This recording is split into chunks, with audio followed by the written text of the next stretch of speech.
Thank you for listening to Stu Kids, a Hey Arnold podcast. This week we are absolutely thrilled to be joined by a very special guest, perhaps the most special guest. He's written, produced, animated, and created many widely beloved works over the years, though he is perhaps, especially within our circle, most well known for bringing Hey Arnold into the world. Joining us in the booth today is Craig Bartlett. Craig, thank you so much for being here today. Hi, you guys. I'm so glad to be here. This is going to be fun. And I've got nothing to say except how much I'm glad to be here. Let's get into it.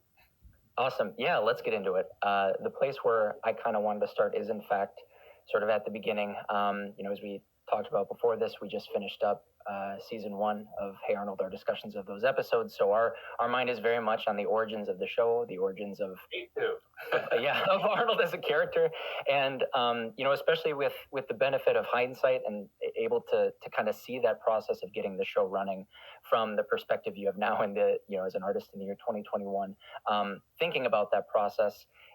Is there maybe an early detail or memory or like personality trait, anything like that you can remember associating with either Arnold as the character or, the show, the framework of Hey Arnold as the show, perhaps, the spark that eventually lit the show's fire, if it makes sense to think of it like that? Or did it really not play out like that?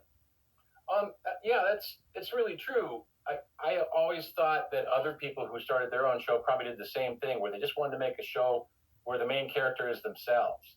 And if even if it's not a human or something, it kind of like it can be kind of your avatar. It's the character that you can occupy.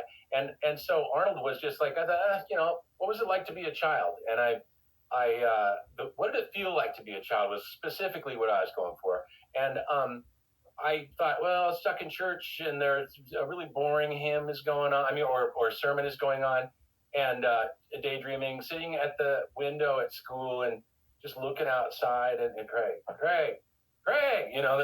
what?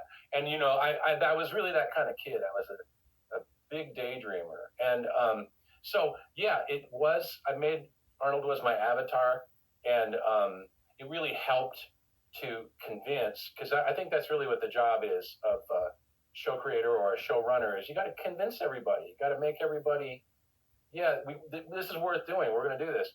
And so I find that to be very useful, and I would say that to all would-be show creators.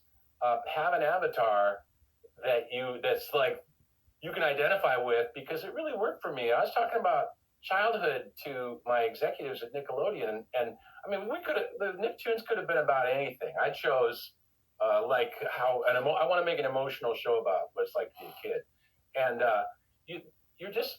your ability to convince them that they should get this thing made with you is, I found it very useful to say, yeah, I was Arnold, okay? In an argument, I'd be like, come on, man, I was Arnold, and it went down like this. And I'd be completely making it up. It would be, this shit didn't happen to me.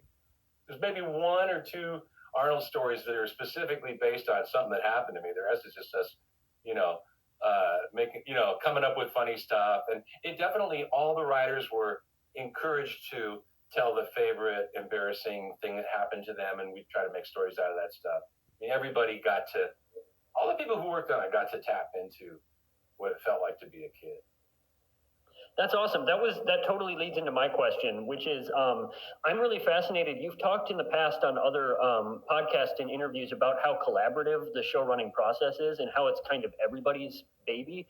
So how did the show sort of like transform, right? Like, you had an idea about Arnold and who Arnold was.